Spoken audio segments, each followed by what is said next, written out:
Good morning, beautiful people. I have a soft voice, so can you hear me all the way in the back? Okay. I have the body mic, so yes. I would like to start off by inviting everybody to repeat a very simple yet powerful sentence. Can y'all do that for me this morning? Can y'all do that for me this morning? Okay, here we go. And I want you to say it from the deepest part of your soul like you mean it. Ready? Childhood is about surviving adults. Y'all are laughing because you took that journey yourselves. And those of you in the audience are key persons in the village that help a lot of children survive other adults. Certainly, I wouldn't be here delivering this keynote this morning if I didn't have that kind of village. Foster parents, social workers, clinicians, teachers, a village that wrapped its arms around me to ensure that I survived. So I'm happy to be here this morning, sharing this space with you.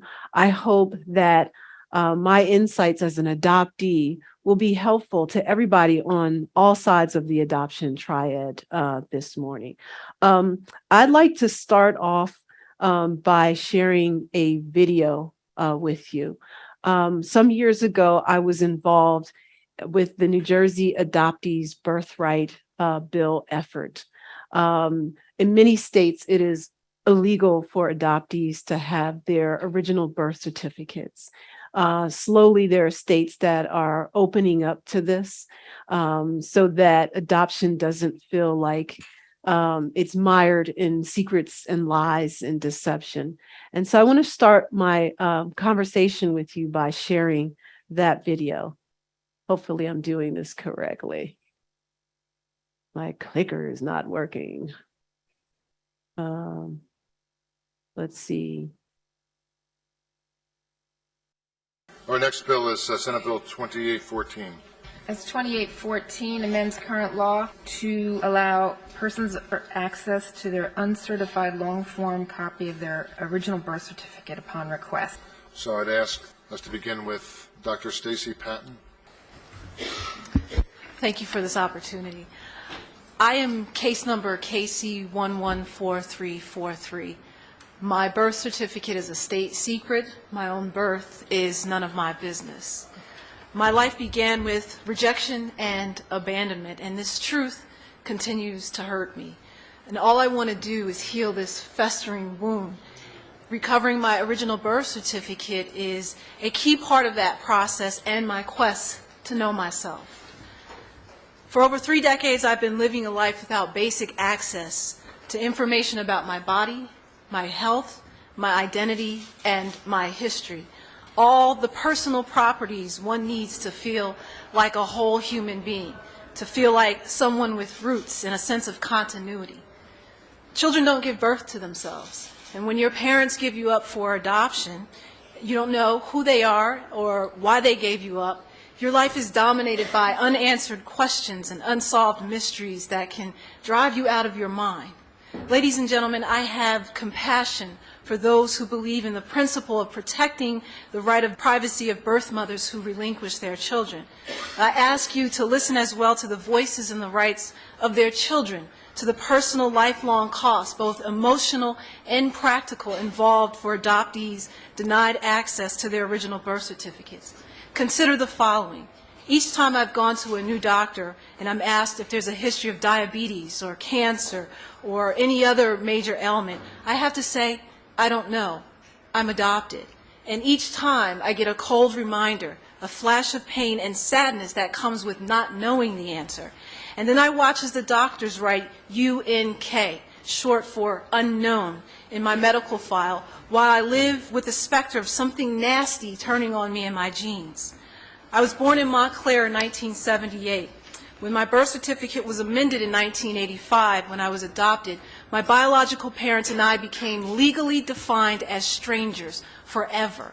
The state of New Jersey, acting as my guardian, acting in what they assumed to be the best interests of a vulnerable child, presumed that I would grow up, not wanting to see my original name, an image of my infant footprint, the time of my birth, how much I weighed, the name of the hospital where I was born, and who my biological parents were.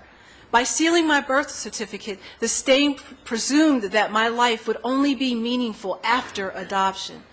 Not having my birth certificate and not knowing the story of my origins meant growing up with attachment and identity issues, without a healthy sense of trust and the ability to develop close relationships. Having truthful documentation of our birth story, facing it and getting closure produces healing and a chance to create a different legacy for ourselves. With the assistance of the New Jersey Adoption Registry, years ago I was reunited with my birth family, and yet it is still not enough. I have no photographs from my early childhood. There's no one to tell me about the day that I was born, about my first steps, my first words. My biological parents are deceased. My birth mother is buried in an unmarked grave in Paramus, New Jersey. Ladies and gentlemen, I'd like to put a marker on her grave, but I've been told that I have to show documentation that I am next of kin. Without my original birth certificate, I can't prove that I'm my mother's daughter. Ladies and gentlemen, I don't want my adoption history, the rejection, the abandonment, and the unanswered questions to be the central narrative of who I am. Having my original birth certificate will help me know myself so that I can become who I want to be. And last, for those of my older adoptive brothers and sisters who've been fighting and waiting for decades and are now approaching the sunset of their lives, please, please do not let them leave this world without knowing who they are. I thank you for this opportunity. Thank you, Dr. Patton. That was extraordinary. Thank you. Thank you for those words. Thank you for really summing up what somebody feels and doing it so eloquently. Thank you so much.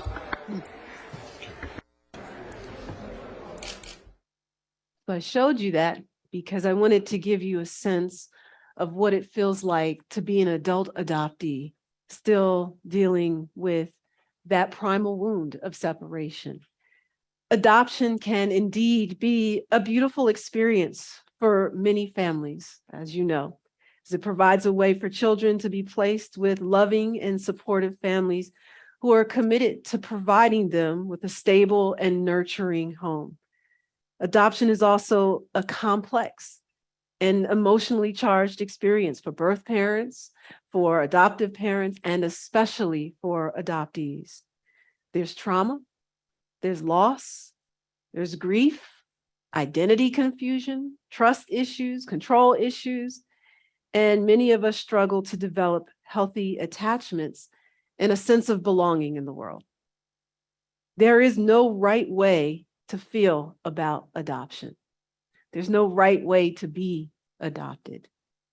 And so we need to start this conversation by putting aside any fantasies about how adoption works and allow adoptees to build trust at their own pace.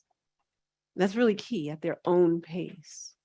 Now, not all adopted parents have fantasies about adopting children, and those who do may have different fantasies depending on their individual experiences and their motivations for adoptions. These are, when I talk to adoptees, these are sort of the top 3 fantasies that a lot of adoptive parents have.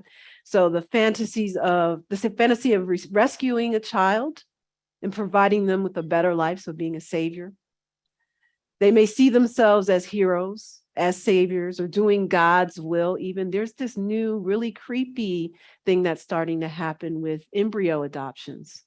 There are folks like religious folks who are adopting embryos, primarily of color, from Black and brown people, because there's this belief that God wants folks to love his entire human rainbow. So there are literally people adopting these embryos, implanting them in themselves and giving birth to these children who are of a different race or ethnicity. These people may feel a sense of satisfaction from helping a child in need.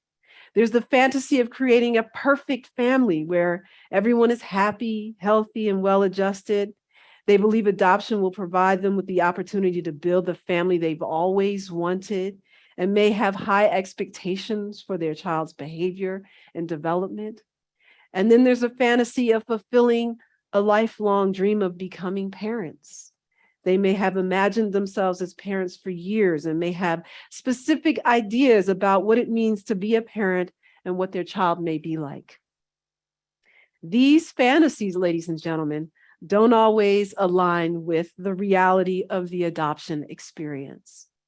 I was adopted by people who were driven by the idea of owning, controlling, and saving me. Not the right way to start loving an adoptee. My adoptive parents' love was conditional and based on how well they could control me, how well they could keep up appearances, how well they could fulfill their own fantasies. They didn't understand that I was who I was and that I was entirely separate from them because we were not related. They didn't look at me and say, oh, so this is who you are and who you are becoming. They tried to force me to live up to a false standard that they had in their head. The measure of who I was remained myself, but it was distorted by the fallacy of biological relationships that they brought to the adoption experience. Seeing one's adopted child as separate and worthy of love may be the most important work of parenting. This is also true for non-adopted children. An adopted child's presence in your life is a gift, one that the adopted child's parents should strive to be good enough to deserve. For me as an adoptee, I entered all of my relationships feeling like I should prove that I'm worth keeping. And that worked on all sides of the adoption triad, in foster homes that I was in with my adoptive parents, and in the reunification with my biological family members, which I'll talk about a little later. So here's a difficult truth that I want you all to really, really internalize today as I take you through this journey. No matter how adoptive parents love, affirm, praise their adopted children, there is a very real loss that needs to be acknowledged and honored. Adoptive parents cannot outlove the pain of that loss and abandonment that many adoptees feel over their developmental lifespan. You do the best you can, but there is that loss. You know, my adoptive parents used to say, you were chosen. And that's, but these other things had to happen first, and we can't erase that story. Okay. And so I'm going to walk you through some of these slides. Anybody who wants the slides from this presentation or my presentation later, you're more than welcome to. So you can spend some time with it. You can write me and ask questions. I actually do write back. I'm going to walk you through. Okay. So the body remembers. There's a great book I saw on the table out there, The Body Keeps the Score. And so this is really about trauma. And so in our culture, we have a certain vision of adoption. You know, for me as a child, it was watching Annie. I hated watching that every year. My adoptive parents used to make me sit on the couch and watch that every Christmas. And they would say, see, you're just like little orphan Annie. And I'm like, no, I don't have the red hair and the red dress she never took off. And so there's this sort of narrative, this fantasy, this vision, popular vision of what adoption looks like. But I want us to be honest about it, that adoption is a trauma. It is an ACE. So those of you studying adverse childhood experiences. And so what does this mean? So these are some notes you can look at while I talk. When children come into the world, they are all sensory. They don't have a logic. They don't have a narrative. They experience the world through their sensory receptors, their eyes, their ears, their nose, their mouth, and the largest organ, the skin. And so their brain, 80% of the brain is shaped in the first 1,000 days of life, so between age 0 and 3. And so their brain is shaped by their environment, what they hear, what they're exposed to, their sensory, their brain receptors are shaped by their interactions with their caregivers. This actually begins in the womb. And so there's a whole lot of research on the experiences of in utero experiences. So sometimes trauma begins actually in the womb. So a mother's emotions, her experiences, her environmental conditions can breach the placenta and shape that child in utero. So when you all were in your mother's womb, oh, well, actually, let's do it this way. When your grandmother was pregnant with your mom, you were there as a cell. And so your grandmother's experiences shaped your mother and also shaped you as a cell. And so those experiences can impact your psychology and your behavior before you even get here. And so I'm giving you this neuroscience so that you start to think about what this means for adoptees, right? And so, in utero experiences an early trauma of being separated from your birth mother, being in a hospital without a primary caregiver for a few days or up to a week impacts a baby's nervous system. And so we have all of this research that shows that trauma can change the body. Sometimes you have children who are born anxious. There's a great book called Born Anxious, which really talks about babies that can't be soothed because of their experiences in the womb. You can also inherit trauma from more distant ancestors, relatives, all of those things, those birth experiences matter. And so when I was in care, a foster kid, my biological mother gave me up by age 2. There was a little bit of back and forth with her. Of course, I have no memory of it. My body remembers that, disruption, but I have no logic, no narrative about it. And so I was placed in foster care in East Orange, New Jersey as an infant. And so I had delayed speech. I did not speak for the first 4 years of my life. If you look at the social worker notes, they say they thought there was something wrong with me developmentally because I was too good. That's what the notes were. I'd sit in one place for hours and not move. And that was fear. That was trauma. Of course, I didn't have the speech to put to it, but my body knew something was wrong. At night in the foster home, you never heard kids crying. Instead, you heard a lot of rocking. So kids rocking themselves to sleep, hitting their heads on pillows to self-soothe, because we learned very early on that no one was going to respond. So the brain is an organ of adaptation. The brain's job is to keep you safe, keep the body safe. And so when you're born, the brain has to decide, is this a safe environment? Are these people going to respond to my needs when I cry? Are they going to be consistent? Or is this a space with a lot of chaos and stress? The brain will adapt. Children are wired by evolution to attach. It's non-negotiable. So a child will attach to negligent and even abusive caregivers. And so those first 1,000 days of life are absolutely foundational to the development of all children, right? And many times what happens in those first 1,000 days sets the framework for how a child's brain is going to develop its architecture, how it's wired. Is this a child that's going to be hyper aroused, hyper vigilant, danger mapping, having poor attachments, or the opposite? So there were a lot of things that happened in those first few years of my life that impacted, what kind of adoptee I was going to be when I entered my adoptive family's home. So I turned 5 years old, and my foster mother said to me around my birthday, "You're getting a new mommy and daddy." And so back in the late 80s, they had those creepy dolls that were like the same height as you, like it's like 3 feet tall. And you'd go you tilt it and the eyes would open and close, right? So I got one of those creepy dolls for my birthday. And so when I got that message in this doll and I heard, real mother, I thought, so is this what happens when you turn 5? You get new parents. So no one made that distinction for me on what a real mother was, a foster mother, and an adoptive mother. I didn't know the difference.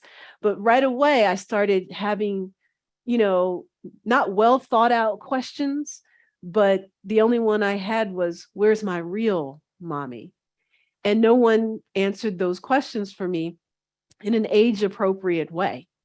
And so right away, I was just anxious. Am I going to keep getting new mommies? Does every child get a new mommy, get a new daddy? And so those conversations were not had with me. Right away, I started, soon after that birthday, I started going on visits with my social worker. And to this day, as an adult, I have a complex relationship with cars and highways. My social workers would pick me up, put me in the back seat of the car. I couldn't really see out the window. No one told me where I was going. I didn't have any control over my destiny. And it was just a long, quiet ride in the back seat. And so to this day, I don't like driving on highways. I've always driven an SUV because I can't do that low car. I cannot stand a dirty, smelly car because a lot of times my social workers, they were chain smokers. They had trash everywhere. They're transporting kids all day. And cars never felt like a safe experience for me. And so the body stores those sensations, those early experiences. And so I went on these visits back and forth with my adoptive parents who were African-American, middle-class folks from Central Jersey. And I remember the day I met them. And they seemed like loving people at first, warm people, happy to see me. I went to their home. They showed me what my new room would be, that I'd have all these toys and books, my own clothes. I didn't have to share with anyone. So my adoptive parents were kind of transactional in their love. Look at all of these things you have. You don't have those in your foster home. We're going to give you a better life. You're going to have pretty clothes. You're going to go to private school. You're going to live in a nice house. This is all for you. And they kept reinforcing that very early on, that love was based on all of these things they could provide for me. Their vision of foster care was a horrible place, that it was a place where kids lived in dirty environments, that there was no order, no rules. So they didn't have very positive things to say about foster parents, but I actually felt safer in my foster home than I did in my new adoptive home. Right away, even on the visits, my adoptive mother started hitting me. For the first 5 years of my life, no one ever put their hands on me in my foster home. And so here I was 5 years old, and this adult, this big person was hitting me, and it was absolutely devastating. And this is before the adoption was legalized. This is very early on in the process. The visits were weekends, sometimes a long week. I didn't know, I didn't have the language to say to another adult, a social worker, she hit me. Right. I didn't know that this was a wrong thing to do, that there were rules against this sort of thing. And so I went on my last visit with my foster parents, and I didn't know this was going to be the last time that I was going to see them. And so all my stuff was packed in garbage bags, which I'll talk about. And no one described in an age-appropriate way for a 5-year-old, this is the process. This is what is happening to you. I just was sort of swept along and had to follow these, adults around. And no one answered that question, where is my real mommy? And so I have some little pointers here for y'all if you end up having to answer this question. It's about using age-appropriate language, validating a child's experiences, clarifying the term real mommy. So explain to the child that their birth mother is their biological mother, but the adoptive parents are the real parents who love and care for them every day. Now, for me, the opposite was true. Because my adoptive mother started very early on hitting me, I never embraced her as my real mother.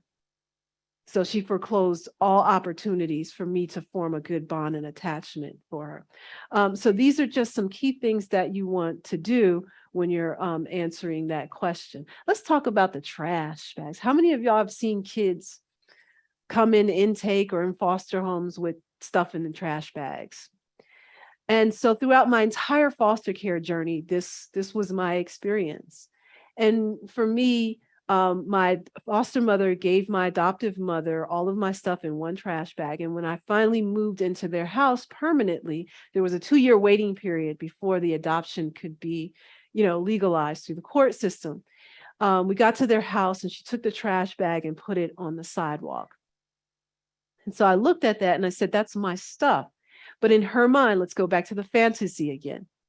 You don't need that. That's old stuff. You have new toys, new clothes, new books, new life, right? You don't need any of that stuff. This here is better. So for symbolic for me, because the message is that adoptees should leave the past behind, that your life is only meaningful and only really begins at the point of adoption, that we are the ones to give you a better life. And my adoptive mother would also use trash bags as a way to threaten or punish me. So if I didn't live up to her expectations for my behavior, et cetera, she would always remind me, oh, you can call DIFAS, the Division of Youth and Family Services, and tell them to come get you. And sometimes she'd put a trash bag in my hand and say, go upstairs and put your stuff in there. And don't put anything in this bag that your father and I purchased you. So it was a reminder that I had nothing, that I came from nothing, that my life was completely dependent upon their generosity and them being my saviors. And so the trash bag was this recurrent theme in my childhood. And then when I ran away from home, eventually, every foster home I was in, everything was in a trash bag. During the intake process for residential places, one of the first things they do is put on some gloves, which reinforces to the kid that you're dirty.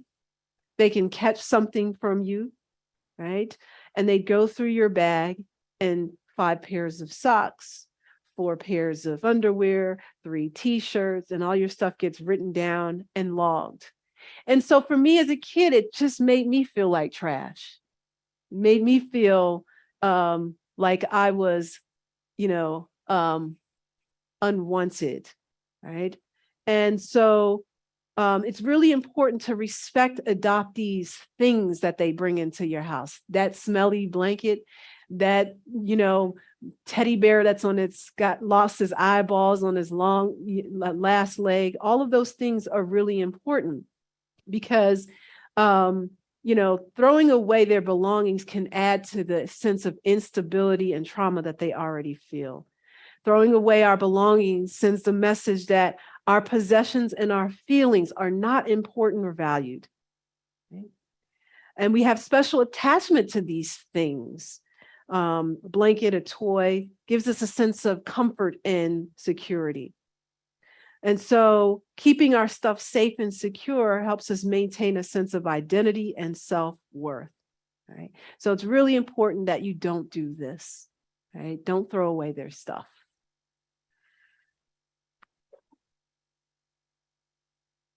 This clicker does not like me.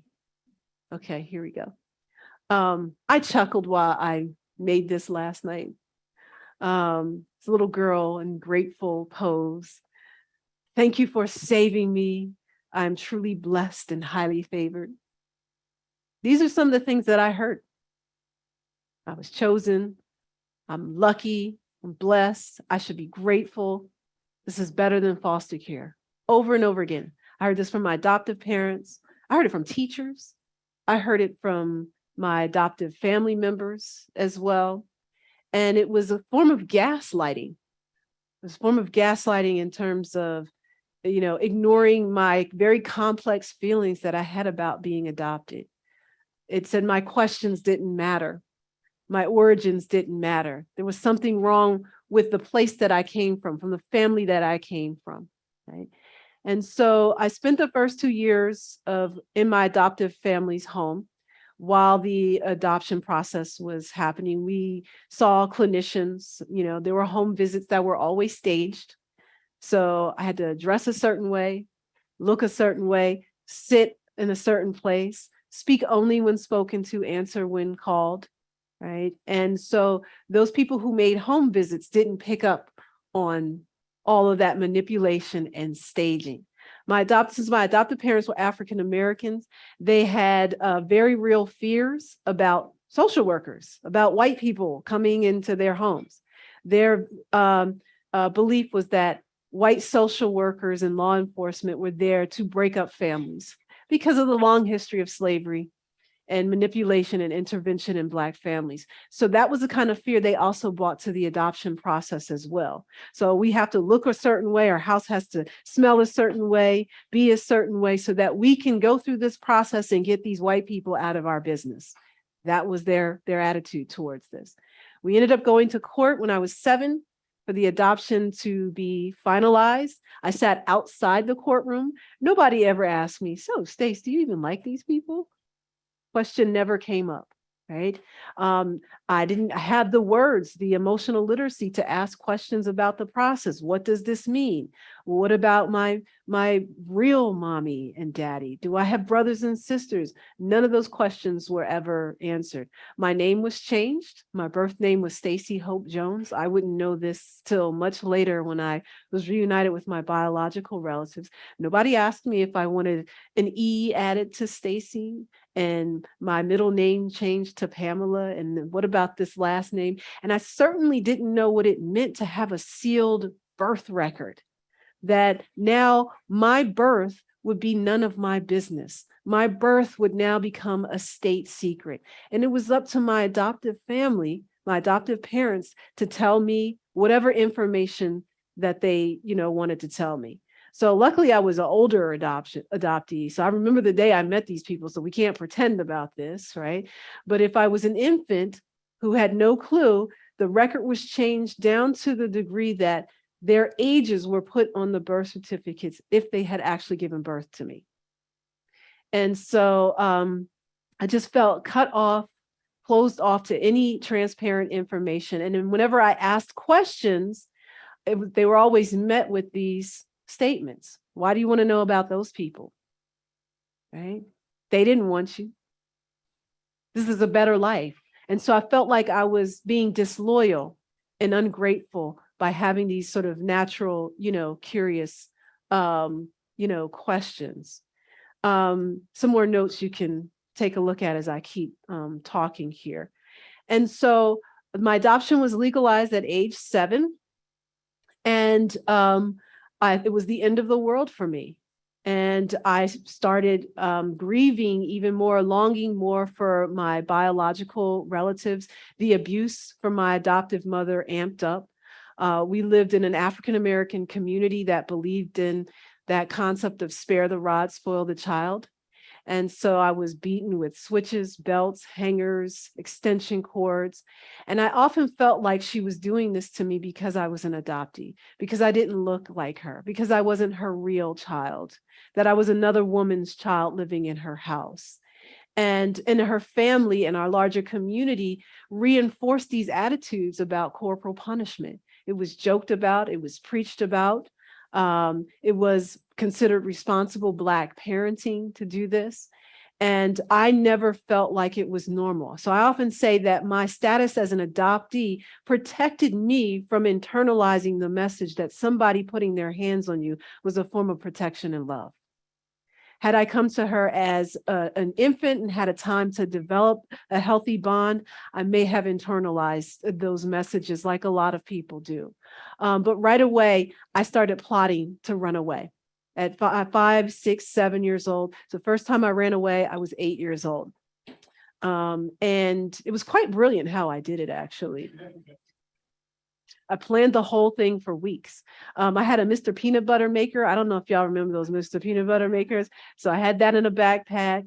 I think I had all the right ingredients. I knew I needed butter and, something else, and bread and cake. And I packed my bag. I wrote a note with my opposite hand saying, your daughter's been kidnapped. Don't try to find her. Remembered to put on a jacket, and I was out. And I was stopped on the highway by a police officer, told him I was kidnapped. And he's like, what's the license plate number? I'm like, what's a license plate? And so got to the police station and they said, it's important not to lie to police officers. So I told them I ran away because I was being hit all the time. And at that point, I had scars all over my body, still got the same extension cord marks on my face to this day. And my adoptive parents' narrative was I was angry because I was adopted. That was their statement to everybody to try to understand my behavior. People have these biases against foster kids and adoptees, and the way they talk about us, even in their family context, the way they describe our origins, like sometimes right in front of us. Well, I hear her natural mother was on drugs, or, the father was in prison. So it's all pathology. That's the narrative. And you start thinking like, wow, I must be flawed too. I came from bad stock. And so, or, does so-and-so have children? Yeah, but she's adopted. It's that but that suggests that, you're not completely worthy of love, that something's flawed with you. And so those are the things, the messages that I was internalizing just in their conversation.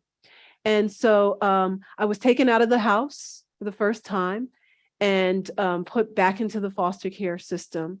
My adoptive parents were very manipulative. See, a lot of people will complain about foster care, foster parents, social workers, but they have no clue about the kind of manipulation that some parents engage in terms of being abusive and such. And so I was taken out for about a year, and then my adoptive mother was made to sign a contract that basically said she would walk out of the house rather than put her hands on me. And even I knew that this was not going to happen. She was like a mix of Joan Crawford's Mommy Dearest, no wire hangers, and Sybil Dorset, except she was African American. To put those two characters together, that was my adoptive mother. She was this person who would always say to me, I beat you because I love you. I beat you because I don't want you to have these outcomes. I beat you because I don't want the police to kill you. I beat you because the white man hates you. The white man wants to do this and that. So I'm 7, 8 years old. Like, who is this white man she keeps talking about? Was it Bob Barker from The Price is Right? Ronald Reagan?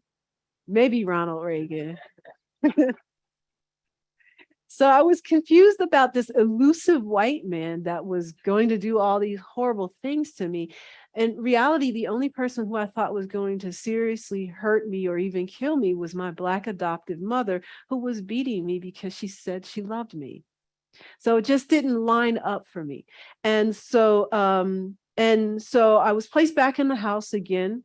And we went through therapy. There were some home visits. Then they closed the case. Anytime that a child comes into the system, adopted or non-adopted, for substantiated abuse, those records should never be closed until they turn 18. They should be subjected to random pediatric visits and home visits to see what's going on. So back in the house, school was hard for me as an adoptee, very hard. I didn't know other adopted kids except for Webster and Arnold, the two midgets back in the, I don't know if there's a more appropriate term for that now, so excuse me. Little people, yes, little people. And so those were shows that I had to watch alongside Annie, but I didn't know real adopted kids. And so in school, everybody had their parents, their real mommy and daddy. And they always made us do that stupid tree exercise, right? And so every year, like I would cry having to do this because I couldn't answer the question. And so one year, a teacher decided that I didn't know how to follow directions. So we had a parent-teacher conference over this. And here my adoptive parents were looking at this and totally in dismay, like, how could you turn in a tree like this? How can you be ungrateful? Don't you see that we love you, that we provide for you? We're the only parents you know anything about, right? And so there were these moments that would always, I just felt perpetually gaslit and not understood. I wasn't surrounded by people who would help me with the language to process all of this. Don't do tree exercises. Let me go back to that screen. And so for adopted children, we have mixed feelings about our birth family and our adoptive parents. That's a thing that we always have to juggle, that to both sides of the triad, being, aware of the feelings of birth parents and also adoptive parents. And so there's this sense that we're betraying our adoptive family if we have questions, even in good homes. It's like, yeah, we love you, we're grateful, We see what you do, but there's this mystery over here. There's unanswered questions that, deeply keep me in some emotional turmoil. And, one of the things you don't want to do is talk badly about a child's family of origin or reject their cultural practices. This is particularly important in transracial adoptions as well. Don't use your child's adoption story to gain attention and praise for themselves. I see this on social media a lot. Foster parents and some adoptive parents. The good thing is they'll block out their children's faces on a lot of the posts, but they'll share their child's story. That's not your story to tell. That's the child's story to tell. My adoptive parents, this pre-social media, would do the same things. And I'm like, I'm sitting right here and I have my own perspective, on this. One of the things that used to annoy me is we would go to church and people would say, oh, look at Stacey, she's getting so big. You look just like your mama and daddy. And I just feel like, no, I don't. It's just not there. We can't even pretend. Not that combination couldn't make this, right? And so one time I said, no, Miss So-and-so, I don't. And she's like, yes, because God made your mom and dad, and mommy and daddy are one. And look, they made you. And I said, I'm adopted. And that just shut down. Well, God bless y'all. See you next Sunday.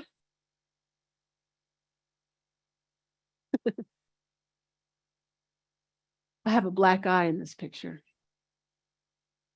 My godmother sent this to me a few months ago, actually. She was like, oh, I was going through some old pictures. And she sent it on a cell phone. And she's like, I found this. You were at my son's birthday party.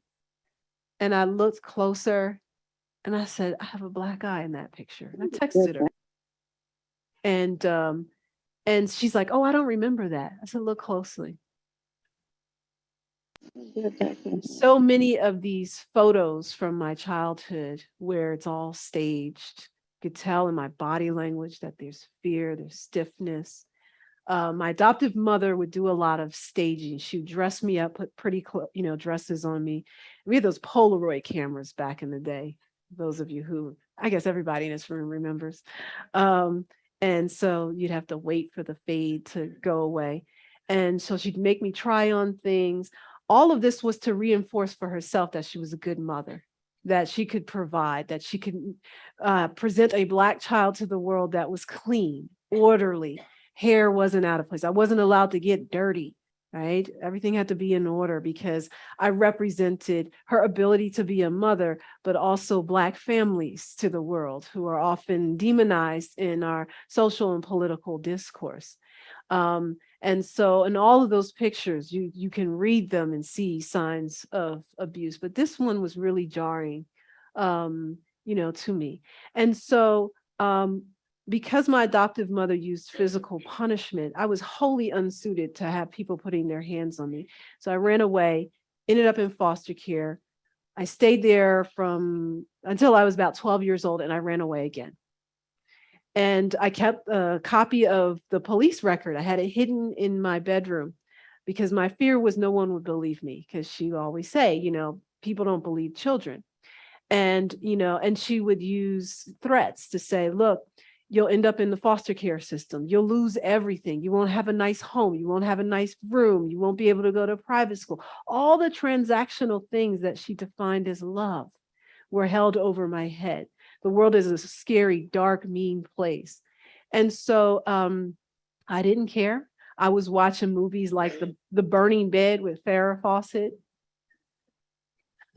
The Color Purple, that Thanksgiving scene when Celie picks up the knife. The Menendez brothers had killed their parents. So I was getting ideas. And I was getting bigger. And I needed to leave. So I ran away again. And this time I ended up in, series of foster shelters, juvenile shelters, temporary places and such. But I was adamant as a child that using physical punishment was wrong. I'm going to talk in more detail in my breakout session about what it does to the body.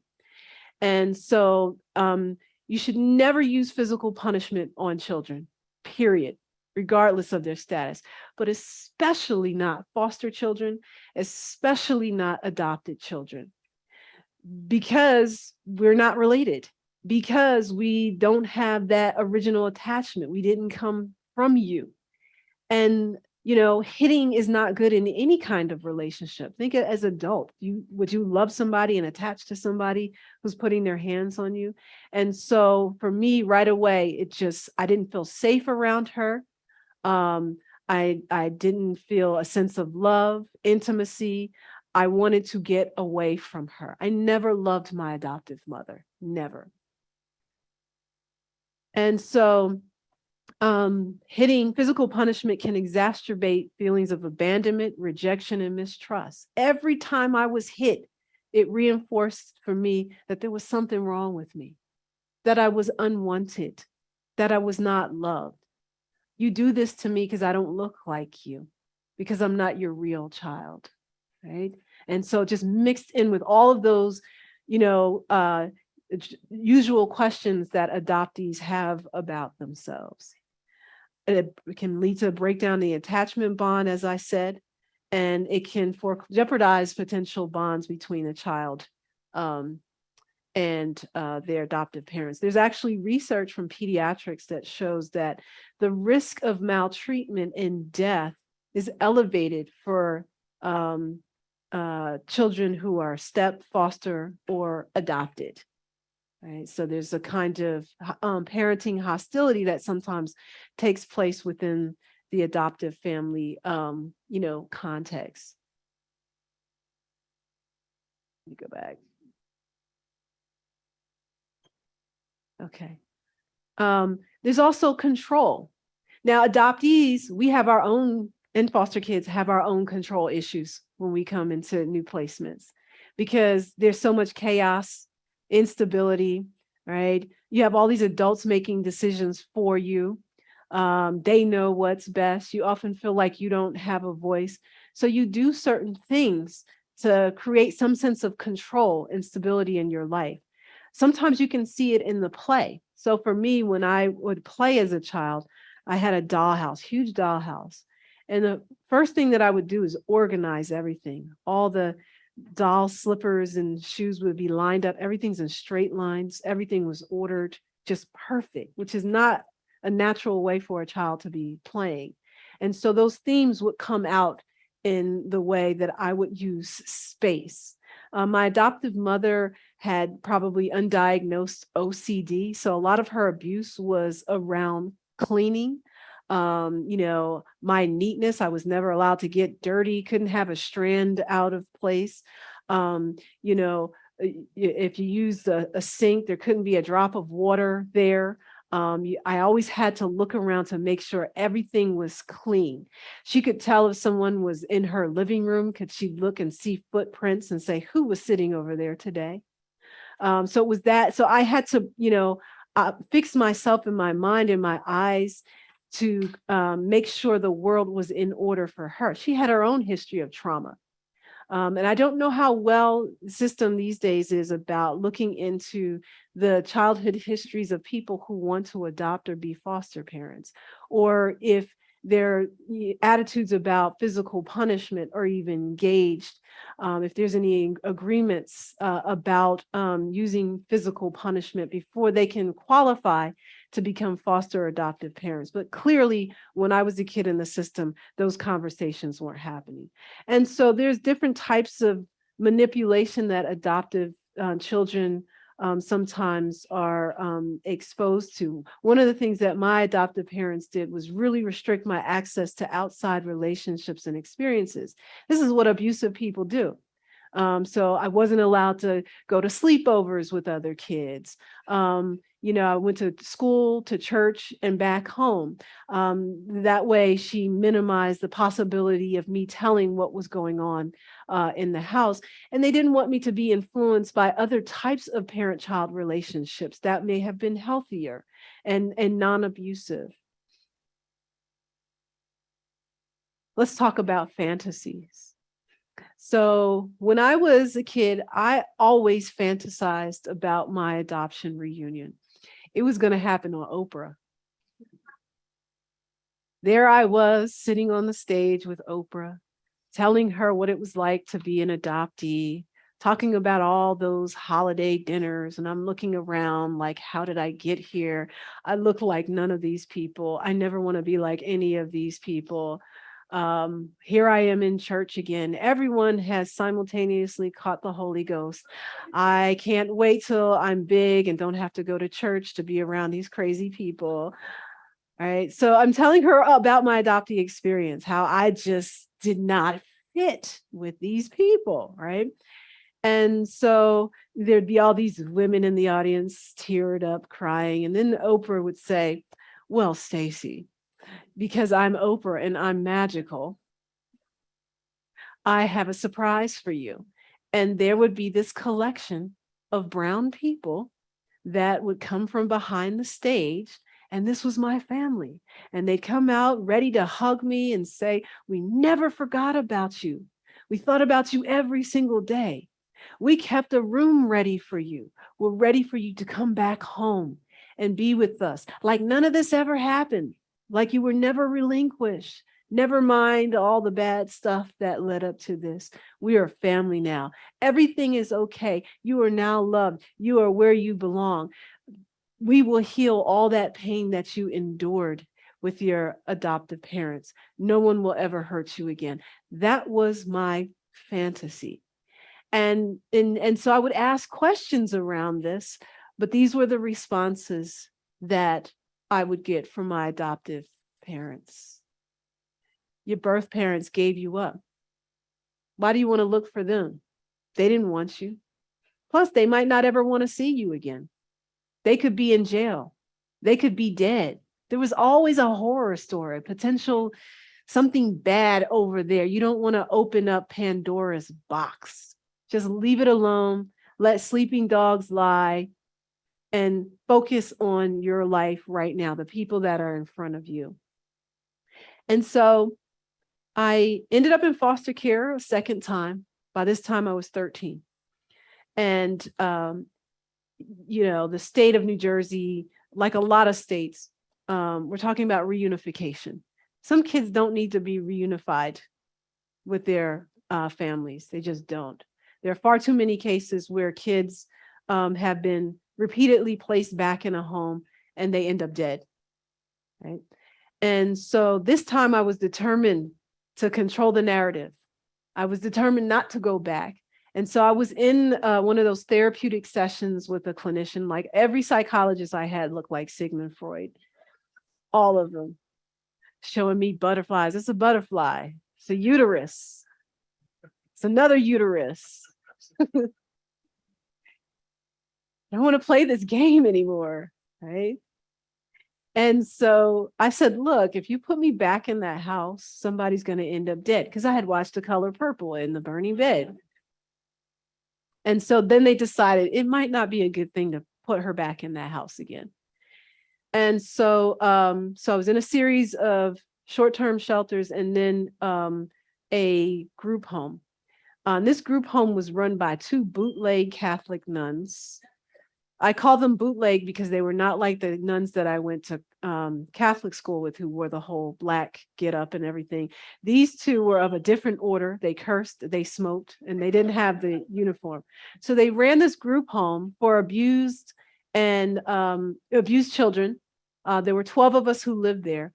And when I entered this home, they sat down with me in the intake process. And they basically told me, we've been doing this for 20 something years. We know what's best for all kids who come into the system. So you'll stay here until you turn 18. And then you'll go to school, you'll age out, and you'll go to what's called independent living. And you can go to a community college, state college, and then you start your life.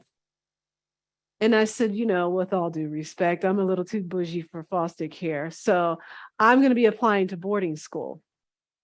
And they looked at me like I had 8 heads. Like, how dare you, little Black girl, adopted foster kid, ward of the state, have a vision for your own destiny? How dare you have any ounce of self-love sitting there with all these scars, with your number KC114343, and tell us, the experts, what you want for your own life. So I applied to boarding school, and I got a full scholarship to the Lawrenceville School, which completely changed my life. Mhm. And that's when I realized I had power. Because as an adoptee, as a foster kid, as an abuse survivor, I never felt like I had power. Like the only thing I could control was my educational experiences and being an athlete. But these bigger decisions about my life, never knew it until that moment. And so because I got into that school, I made it a promise that I would spend the balance of my life having conversations like these about the experiences of adoptees, about child abuse, et cetera. And so I went off to Lawrenceville for my sophomore year. My things were packed in green garbage bags, the back of my social worker's car, but I was happy. Y'all couldn't tell me anything. And those kids, these were very wealthy kids. The school cost about $50,000 a year to go there. These days, it's up to $80,000. So I had a full scholarship. And so I lived in a dorm. The school was not very diverse at all. I was part of the first decade of girls who went to school there. I lived in a dorm with 30 girls. Most were white or Asian. I was the only Black girl in the dorm. So that was interesting. And some of the students were from the South and hung Confederate flags in their rooms. So it was adjustment. Rich white people are different breed of people. And I was very comfortable with sort of middle class, working class white folks, but this was different for me. And even the learning experience was different. I remember my first English class, we're sitting in a round table and we're reading Walden Pond by Henry David Thoreau. I don't know how many of y'all know. One of those books you got to read to prove you're smart. And so there was a passage in the book where he said something like, I'd rather eat a fried rat with good relish. And everybody's at the table underlining this. So I was like, I guess I got to underline it too. You know why? It just sounds real nasty. White dudes will eat anything. That's what I was thinking in my head, right? And so this conversation is going on. And finally, I raised my hand and the professor got really excited because I never talked. I said, so this dude is in the middle of nowhere, right? He's like, yes, that's right, Miss Patton. He's in the middle of nowhere. And he's contemplating about all these changes because of industrialism, blah, blah, blah. Yes, that's right. Okay, so I could see where he got the fried rat from, but where did he get the relish? And the whole class was like, oh my God, she is totally serious. He took his glasses off and he said, Miss Patton, relish with happiness, not condiments like ketchup and mustard. So I had some catching up to do. Intellectually, emotionally, I was very alone and isolated there. I could never get in touch with my social worker. I didn't have parents coming for parents' weekend. I was a big time athlete when I was there, looked at the stands and, I didn't have my people. So the summer before I enrolled at Lawrenceville, I called the adoption registry, the New Jersey Adoption Registry. There was a guy there named Jerry Giolio, who was the executive director. And I stalked that man for the longest time. I would call him up and I'm like, Jerry, I need to find my real parents. And he said, you got to wait till you're 18. It was either 18 or 21. This is the law. And I said, but yeah, I'm in foster care still. Nobody's going to care whether I do this search. And I called him for months until he finally gave in. And he says, okay, I'm going to help you out. And so I was given, a report, with non-identifying information. And this was the first information that I had. I had brothers and sisters out there somewhere. And so my yearning got stronger. And so he says, we'll go ahead and do a search. Now, by this time, I'm like 15 years old. And he says, I warn you, though, if your biological relatives say they don't want to meet you, that's it. You can't do anything else about it. And I said, this is my dream. This is going to make me feel like a whole person. I'm going to finally know who I am. I'm no longer going to feel like I'm a turnip that fell off of the back of a truck and hatched itself. I need this in my life to heal and to be happy. So the process took about a year. And one day the school counselor calls me into his office, and we were very close. And he said to me, Stace, I've got good news and I've got bad news. Which do you want first? And I'm like, what teacher complained about my mouth this time? He's like, no, you're not in trouble. I said, doesn't matter. Give me the good news. And he says, your birth family was located. And like, my heart just like exploded in my chest. This is the moment that I had dreamed about from the first time I got that creepy doll and nobody could answer, where's my real mommy? My whole life, my whole drive to be a good girl, to get good grades, to be a good athlete, to not get in trouble, to survive my adoptive mother's abuse, to survive the foster care system, to get into boarding school, to do all of these things was to one day impress my mother and to convince her that she should keep me this time. All of this was preparing for this moment. And so there I was, like ready, like, oh my God, this is the happiest day of my life. And so he tells me about my great grandmother, my, siblings. One of my aunts was standing by to talk to me on the phone. But the bad news was my mother was dead. And I just lost it. Like, how do I do life? Right? How do I make meaning? How will I ever know who I am? Who will tell me about what it was like to be a baby? What did I look like? To answer these questions. So my dream was just crushed in that moment. And so I got over it very quickly. I used my sleeves to wipe my eyes and my nose. And I said, well, I've got siblings that I need to know. And, aunties and a great grandmother. And so we had that initial phone call and they agreed to come to campus to see me.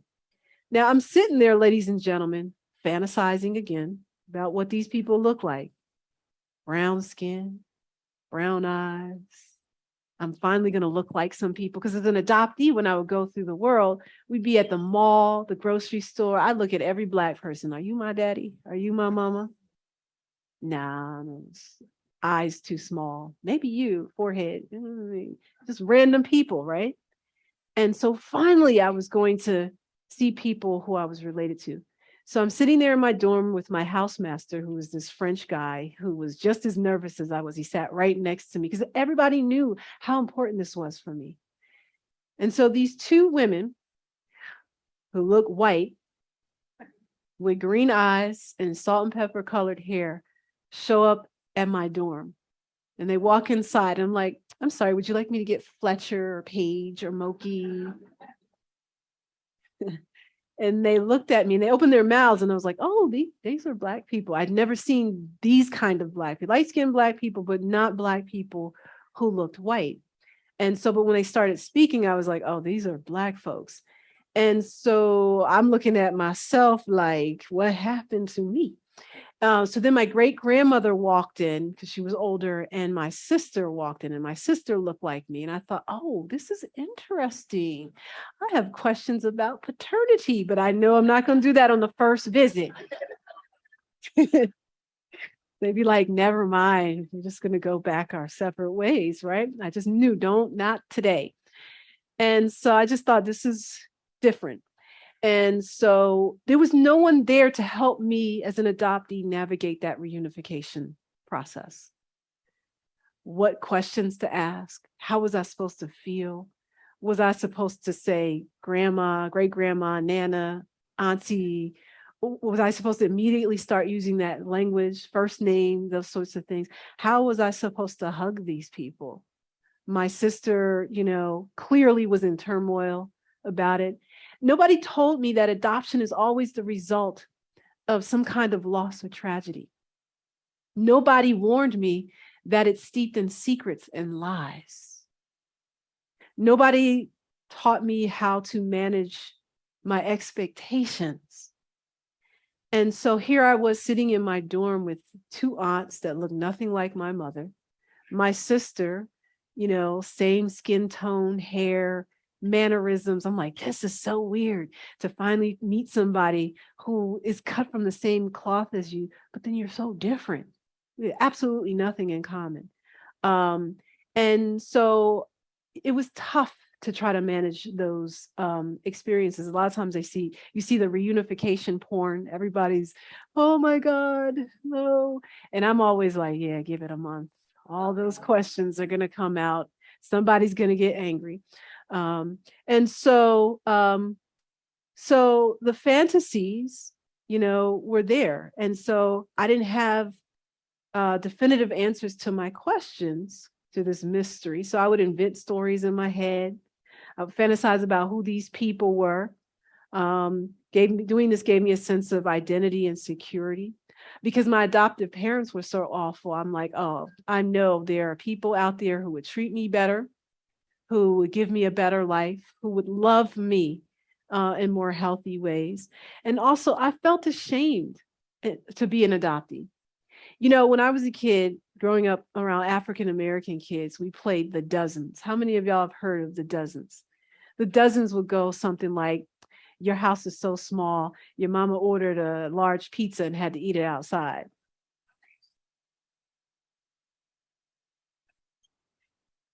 Things like that. And so you just go back and forth with, your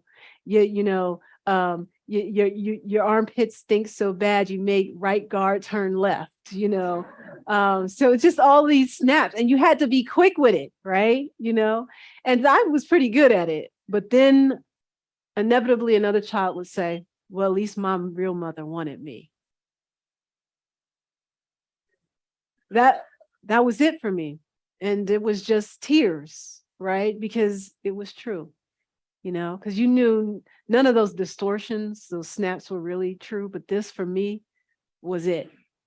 And so I felt, guilt and shame being an adoptee, not knowing who I was, and also being a foster kid and being a child abuse survivor. So I had to manage all of that. So these are my biological parents. My dad, Steve Nelson Jones, and my mother, Robin Harris. My mother was 25 when she took her life. And so this is the only picture I have of her. And when I saw that picture, I was like, oh my God, I look like my mother, right? And I think she was really beautiful. And so just seeing her physically, I'm like, wow, I came from a pretty place, right? I kind of make sense to myself, right? My hair, so a lot of people will, a lot of Black folks will drag white adoptive mothers and foster parents over their inability to take care of a Black child's hair. It's true. I see it sometimes. I was just saying last night, I was in Whole Foods one time, and it was a white father with his biracial Black daughter, and her hair looked like just Brillo pad. And I was like, oh, poor thing. So I went to the hair aisle and got some Jane Carter, hydration cream. And I walked past the cart and just, dropped it in there. And I winked at the little girl. You're gonna make it. Yeah, right. But my adoptive mother was Black, and we had the same struggle because my hair was like that. And she would sit there and be like, what kind of hair is this? Didn't know how to manage it, didn't know how to braid it. She was doing things to it that were totally unnecessary. And so I never developed a relationship with my hair. Because of her control issues, her wanting to dress me a certain way, make me look a certain way. And then when I was in foster care, all my foster parents were white women. I was in this one foster home, and she had younger Black girls, and she put those Black girls in front of me and said, can you braid their hair? I was like, nah, I can't even do my own. Sorry. She's like, what kind of Black girl are you that doesn't know how to braid hair? So hair was a big thing. And so when I saw this, I thought, oh, I immediately did this. And I'm like, makes sense. And so my biological relatives didn't tell me much about my biological mother, except that she was mentally unstable, that she had all these kids, and I was the only one of her 4 children that was given up for adoption. I wasn't the oldest or the youngest. And so for me, I took that very personally, like, what was wrong with me? Why did she keep the others and give me away? I still don't have an answer to that question. So adoptees, when you do that that search, have to be prepared to not have your answers, your questions answered truthfully. So I had to start doing some digging because I'm a journalist and a historian. And if you tell me one thing that doesn't add up, I don't trust you. And so I started going into the archives. They told me that my biological mother's parents were murdered in the 60s. My grandfather was a numbers kingpin in northern New Jersey who was killed by members of the Genovese crime family. A few years ago, when the Adoptees Birthright Bill was coming up for debate, I wrote a piece for the Star Ledger, the New Jersey Star Ledger, about this bill. And Governor Chris Christie was, in office at that time, and he kept vetoing that bill because of pressure from the Catholic Church, who wanted to keep secret all the priests who had impregnated women and forced them to put their children up for adoption. So I wrote this piece about why this bill needed to be passed.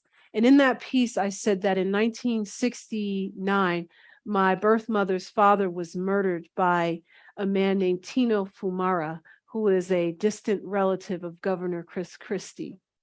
And this is why I ended up, this chain of events led to my mother committing suicide because she was devastated over the death of her father. And I ended up in the foster care system.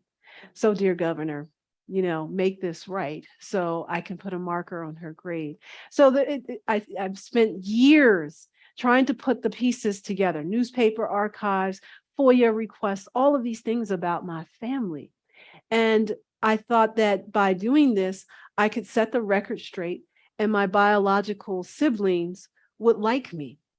That I would say, hey, you've been lied to about what happened to me. You've been lied to about what happened to our mother. Here are the documents. Here are the evidence. See, I'm a good sister. I could be a good aunt. I can do these things. Y'all should keep me, right? You can trust me. We can be loyal. And it actually made them more angry because they had been given a narrative, a backstory about everything that had happened in our family and also what happened to me. So it was hard for me to accept that I was always going to be an outsider. And so my father, at the time, I was told that he was out there somewhere. He had children with different women, that he was a cheater, that he cheated on his first wife with my mother, who didn't know he was married and had a set of twin boys. That wife caught him, divorced him. He left and went to Virginia, got married again, and had another child. That's short end of my father's thing. So for years, I didn't know where he was. I just was told that he was somewhere in Virginia. And I'm a journalist. I found him. I believe, in 2009. I was in graduate school at the time. I called his house in Franklin, Virginia. His wife answered the phone and I said, yes, may I speak with Mr. Steve Nelson Jones? He's not here. Very nice Southern woman. And I said, would you please tell him that Stacey Patton called? I didn't say Stacey Jones.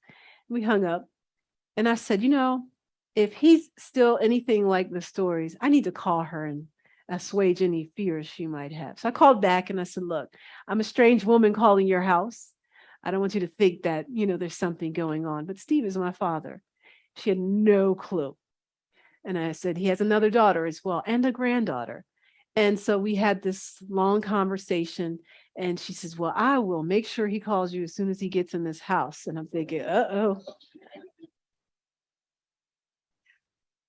You laugh and I do too, but there's a lot of anxiety around an adoptee having the audacity to do that because your presence means trouble. You are a secret, a lie. And here you are coming in, disrupting peace, right? Opening Pandora's box. So he called back, didn't have much to say. It was the weirdest conversation. And I had to tell him, I had to manage his fears. Adoptees always have to do that. I don't want anything from you. I'm an adult. I can take care of myself. I just want my story. I just want the truth. That's it. And it was like pulling teeth. And so we had a series of conversations. He would call, and so finally, I got frustrated with him. I said, Steve, when are you going to come up to New Jersey and see your daughters, whose diapers you never had to change, who you never had to do anything for? When are you going to come and see us? Well, I don't know. I guess when I get some vacation time. And I thought, how could you have a child out there in the world somewhere and not drop everything that you're doing to come see them, to reunite with them, to lay eyes on, to touch them? And I said to him, and I was in my PhD program doing African American history at Rutgers. So everything was filtered through some lecture, some book I was reading. And I said, Steve, you know, we used to be slaves. And you know what African Americans did after emancipation? One of the first things they did, what'd they do? I said, they walked. They crossed state lines in search of family members, mothers, fathers, reuniting with children, husbands with wives. That's what we did with their bare feet.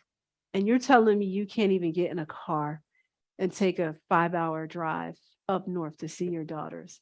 So I was done with them. And so I stopped talking to him for a while.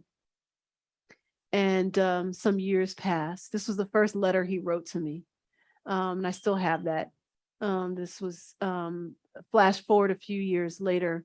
I got a call from one of my twin brothers. I have a set of fraternal twin brothers who said he was dying because he had lung cancer. And so I said, I guess I got to go see him.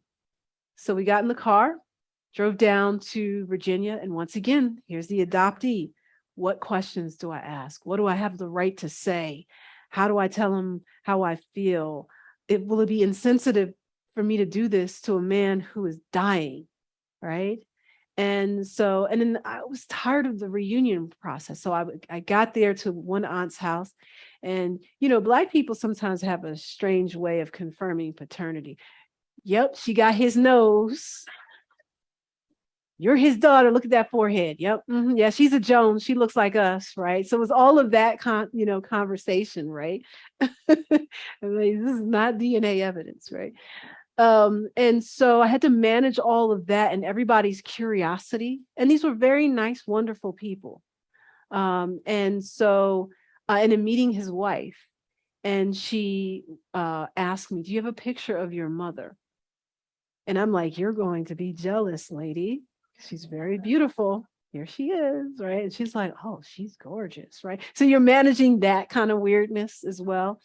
And he didn't have much to say to me on that first day. I think it was weird for him as well. So I immediately regretted coming down there because there's no love here from this man, right? How do you love, an adoptee that you gave away as a baby, that you didn't watch grow up, that you didn't form an attachment with, right? So, and you're about to die. So that was a really tough reunion. This is the only picture I ever took with my dad, and he was dead a few days later. And I went to his funeral, and I asked his wife if I could do a tribute to him, and she said yes. Piney Grove Baptist Church, Franklin, Virginia. So I got up there, and the preacher said, we're going to have a tribute from the daughter. And this is a small, tight-knit community. So everybody's like, the daughter? Well, I thought he just had the sons. It's twin boys, right? Right. So there's all that whispering. So I get up there and I basically tell the audience, look, in a homegoing service, usually when you give a tribute, you share anecdotes, stories, experiences. I can't give y'all that kind of tribute because I met my father, Steve Nelson Jones, a week ago for the first time in my life. And it was a gasp in the audience. And I talked about what that was like. And I basically said, this tribute is not for my dead father, who I never got to call dad, who I never said I love you to, hugged him only once in my life. This is for the rest of you in the audience who might have these family relationships that are unsettled. make it right before it's too late. Before he died, he gave me a pair of his boots. And these are a pair of his work boots. It's the only thing I have from my father. And every house that I've lived in, I keep those boots on the porch. Those are my flip-flops, not his, by the way. And so this is sort of this tangible thing that I have. And I remember getting back on the bus from Virginia to go back to New York because I was living in Brooklyn at the time. And it was like 2 in the morning and I just started weeping. And I thought, how is it that I'm so emotional over this man who was my father, but I never knew. And so I realized that I was grieving for the loss of what could have been as an adoptee. And it made me think about my biological mother. It made me think about my adoptive family as well. And so one of the things, in terms of loving an adoptee the right way, is you have to help them manage their expectations about these reunions, managing the fantasies, right? Helping them understand that their identity and who they are isn't necessarily tied to these people, that you don't have to inherit their emotional legacies. So expect the unexpected. You got to be honest without fear. You got to take notes. These are things you can look at in a little bit more detail. I don't know where that sound is coming from. Oh, that's Zoom. Somebody has not muted their mic. Letting go of secrets. It's okay to be angry, finding balance, don't overreact. So these are just some things that I wish someone had told me. But I'll close by saying this, that I love being an adoptee. I love people who adopt children because you have the power to alter the trajectory of their lives in very meaningful ways. I had some of the best foster parents who saved my life, who kept me safe for however long that I was there. I wouldn't be alive today if it wasn't for their advocacy and their care. And I hope that what I've shared with you all today gives you some special insight, something useful from the adoptee's perspective about trauma. Adoption is beautiful, but it's also trauma. You can't outlove all of that loss and that pain. And this is a lifelong process. I'm a whole adult and I still sometimes struggle with attachment issues. Any breakup, I'm like, it's fine, sir. You can never top being given up by my real mommy. So, and I have to recognize those things and recognize, how my own nervous system was shaped by those early experiences that I was telling you about earlier. And so one Mother's Day, I finally went to my biological mother's grave. She's in an unmarked grave still in New Jersey. I had a basket of flowers. And I stood over her grave. I didn't know whether I should turn this way. It was just I can be kind of nerdy sometimes. So, and I just put the flowers there and I paid homage to her.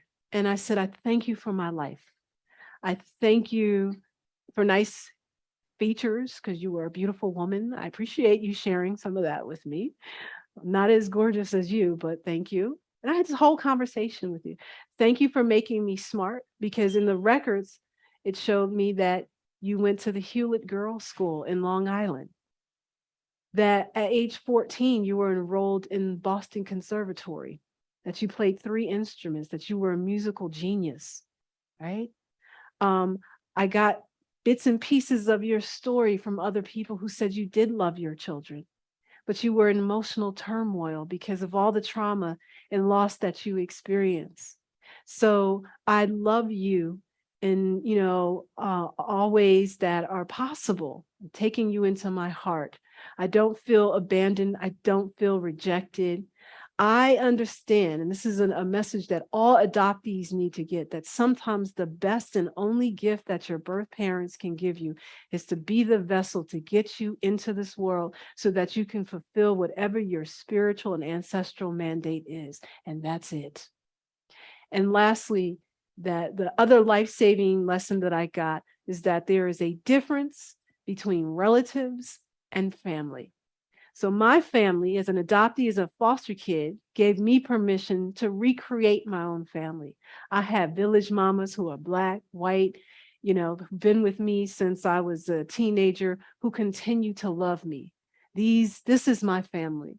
And so I hope that today that the words that I've shared with you and experiences will really help you as you continue to nurture young people and each other, and really think about why you do what you do, why you are a foster parent, why you are adopting a child, and to really understand your motivations. So I'll stop there. I think we have a few minutes for maybe a question or two before the breakout. Thank you.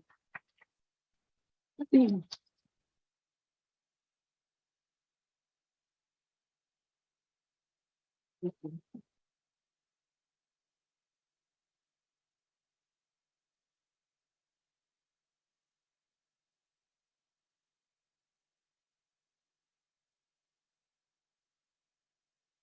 we have a question? Thank you. Thank you for your views about your adoptive and what's going on with them and their responses to your work. So the question is about my adoptive family, what's going on with them and their reactions to my work. I had a complex relationship with them for a long time. I resented the fact that they let me go into the foster care system. And I felt like, oh, if I was a biological kid in this family, one of y'all would have taken me in. But my favorite aunt, my Aunt Penny, who I absolutely love and adore, she recognizes that her sister was a monster. And recently she told me, because I asked her, I said, why did y'all let me go into the foster care system? And she said, we were relieved that you were placed in foster care because of how bad things were with her. And we felt that, you needed to be far away from her reach. The answer is probably more complex than that. And so for years, I didn't have any contact with any of them. I wrote that mean old yesterday. There was mixed feelings within the family. Some were like, yep, she did this to us when we were kids. So the younger sibling. So they recognized the things that I was writing about because she had also done those things to them. Others felt like, you know what, you should just stop talking about this. There was all this talk about forgiveness, which is totally inappropriate for child abuse survivors and foster kids to be asked that question, because it's like we had to do this hard work of surviving, escaping, healing ourselves, trying to make something of our lives, and now you're giving us something else to do, right? Nobody ever talks about atonement. So there was that. We had those kinds of conversations. And just there's a few of them that I absolutely love and adore, and those are my aunts and uncles, my cousins. This is my family. And, we love each other madly. My adoptive parents, I haven't seen them since I left when, I was 13. And, sometimes we have these tough moments where I have to put boundaries around how I feel about that relationship. I was just sharing a story about Thanksgiving with my favorite aunt. She was sitting at the table and she slips sometimes and she says, "You're a mother." And everybody's like, "Oh, pass the mac and cheese real quick." And so she was saying, she has all like dozens of these beautiful dolls around the house and she's talking about them. And I said, that's pretty creepy. And so my cousins start giggling because they know my mouth. I have no filter. And so she's like, well, why would you say that? And I'd say, well, you really want my, Freudicia, and I call my nickname is Freudicia because I like developmental psychology, right? I'm going to give you some Freudian analysis here. Here's a woman who was given the gift of a child and she ruined it. That child ran away and left her. Now she's almost 80 years old with all of these dolls all over the house. I could see her with terry cloths, wiping the dust off, fixing the wisp of hair, laying the dress down. These children never talk back. They're always in place, perfect. They will never leave her. Sweet potatoes, anyone? So we have those moments every now and then, but she's grown to sort of respect where I am on this. So, you know, they know what I do. And they're very supportive. And what I have shared about corporal punishment has made them be more introspective as a family about the ways in which they were raised as well. Mm-hmm. Yeah. Mm-hmm. Yeah.